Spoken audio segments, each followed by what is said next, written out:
Hello again, everybody, to the Social Distance Sportscast, what we like to call the most responsible sportscast in the nation, if not the world. That's what we're going with.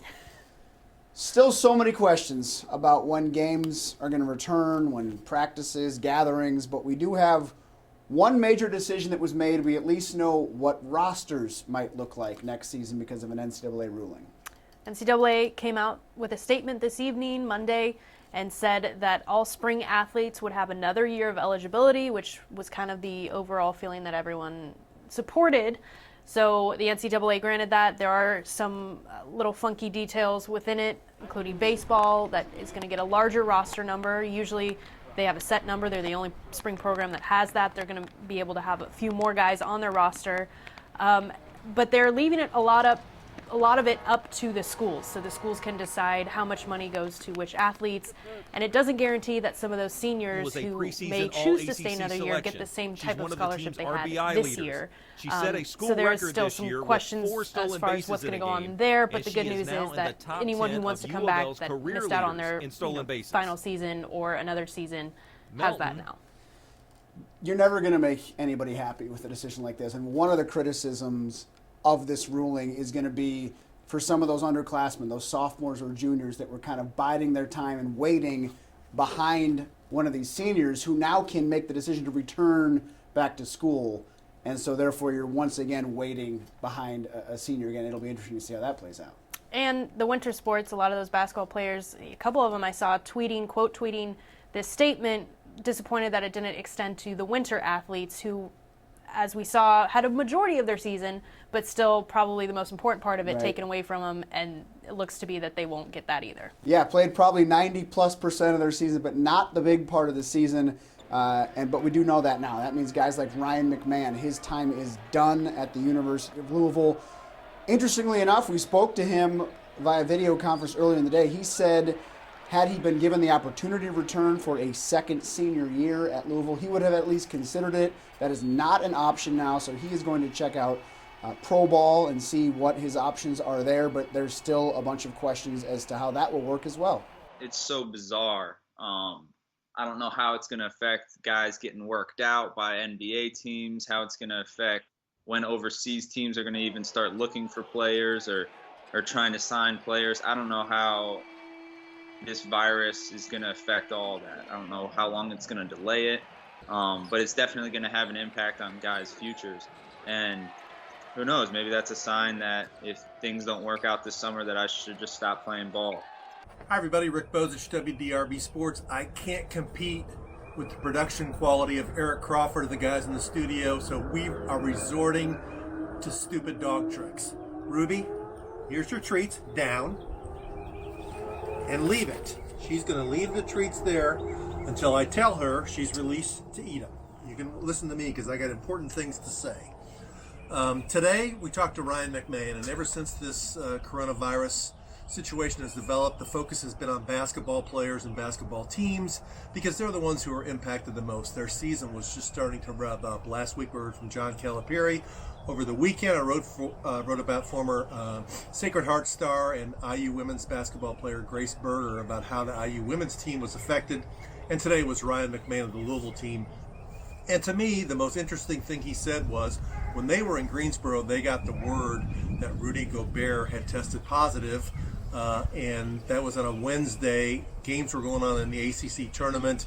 And McMahon said when they got that news after practice, there was some panic and there was some worry about the fact that they would have to play the next day. Thankfully, the ACC reconsidered its situation and they canceled the ACC tournament, and then the NCAA followed and they didn't have to play. But I'm happy to hear that the players did at least have some apprehension about playing. I'm not sure if their concerns would have been listened to, but they had them.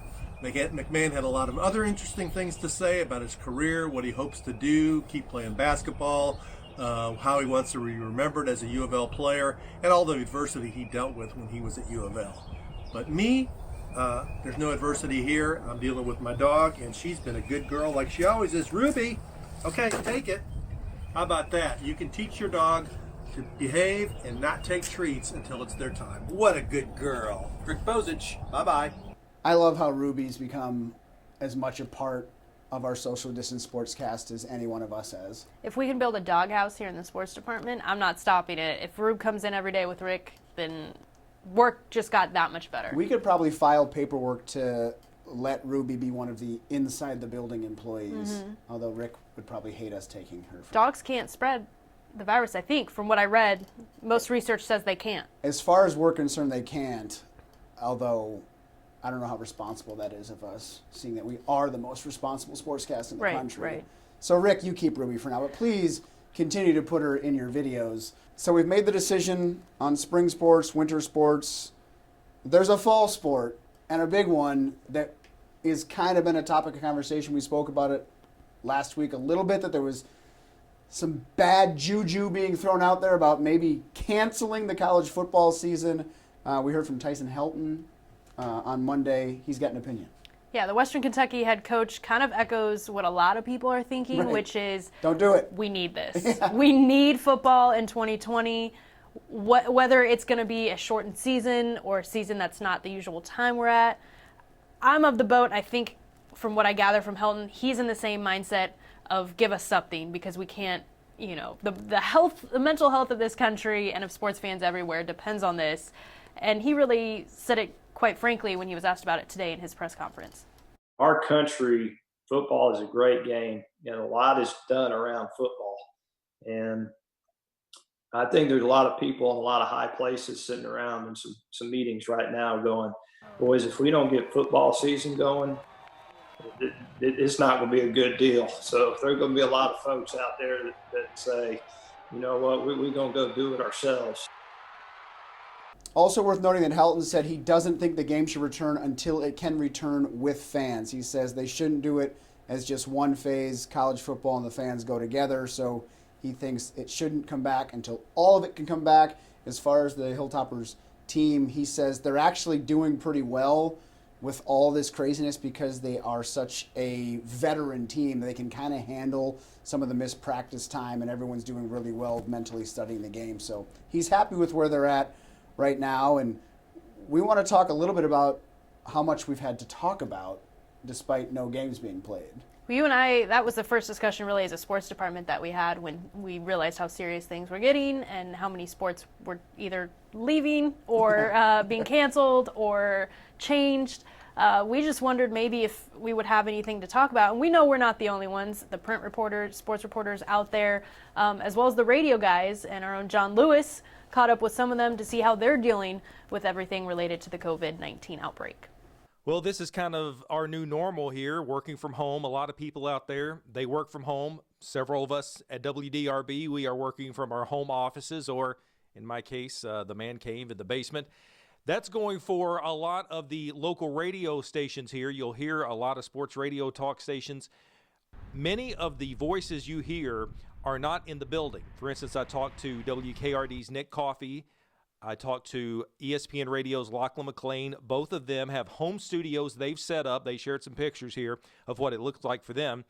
And they're doing all of their shows right now from their basements. They have producers that are in the station, but most of the on-air personalities are working from home right now throughout this coronavirus outbreak. And I talked to the hosts about not just the setups really, but I talked to them also about what do you talk about when there's no sports. I mean, we're all in this together.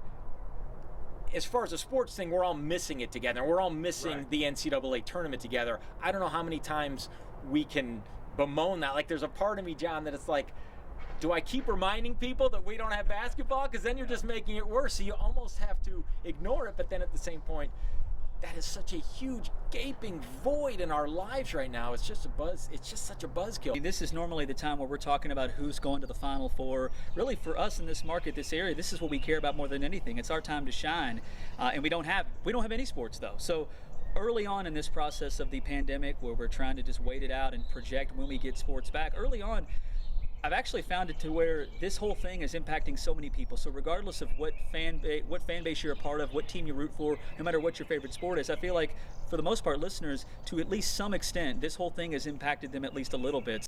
I dive more into the whole content situation, and also we talk more about the studio setups. I have that up right now on WDRB.com. I'm John Lewis, WDRB Sports. Obviously, a lot more going on in sports to talk about, to have conversations about than we even thought possible when all of this started. Yeah, I've been surprised so far. It's been fairly busy. There's been their slow days, of course, but there's been enough to get us through, and I think a lot of us are thankful some of these stations and platforms are playing old games that we can tune into a little bit as well to get our fix. But, you know, with the NFL draft coming up, I don't foresee it slowing down in the very near future. Of course, who knows where it goes from there, but we do know this. We're one day closer to the games returning now. Thanks for watching.